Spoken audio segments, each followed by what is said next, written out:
আসসালামু আলাইকুম। দেখতে পাচ্ছেন কবুতরকে সকালের খাবার দিয়ে দিয়েছি। একের পর এক নিয়মে খাচ্ছে। তো সবাই নিয়মিত খাবার দেওয়ার চেষ্টা করবেন সকাল সকাল, যাতে সকালের খাবারটা আসলে কবুতর একটু বেশি খায়, কারণ সারা রাত না খেয়ে থাকে। এর জন্য চেষ্টা করবেন কবুতরকে ভালো খাবার দেওয়ার জন্য, সকাল সকাল পুষ্টিকর খাবার, যাতে সারাদিন সুস্থ থাকতে পারে। এবং মূলত দিনে ৩ বার খাবার দিলে ভালো হয়, তাহলে ডিম বাচ্চা ভালোভাবে করে। সকালে, দুপুরে এবং বিকালে খোপের ভিতরে যাওয়ার আগে, তাহলে আর সারা রাত কষ্ট করতে হয় না। এই দেখতে পাচ্ছেন সকালের খাবার দেওয়া হচ্ছে আব্বু, গম আর চাল দেওয়া হচ্ছে।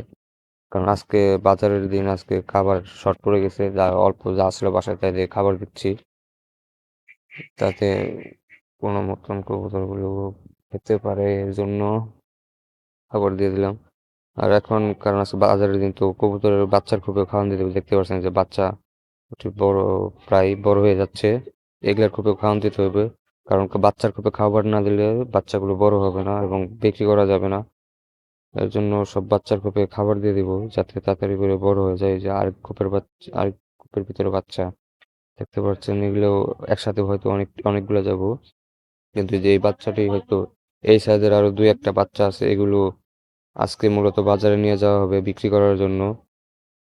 তো সবাই যেমন দেখতে পাচ্ছেন, এই খোপটা আসলে আমার অনেক পুরোনো খোপ, নষ্ট হয়েছে। দেখতেই পারলেন কবুতরটি কত কষ্ট করে ধাক্কা দিয়ে ভিতরে ঢুকে গেল, যাওয়া যাচ্ছে না। এর জন্য এই যে বাচ্চা, এগুলো আজকে বিক্রি করবো। সবাই আমার চ্যানেলটাকে সাবস্ক্রাইব করে দিবেন।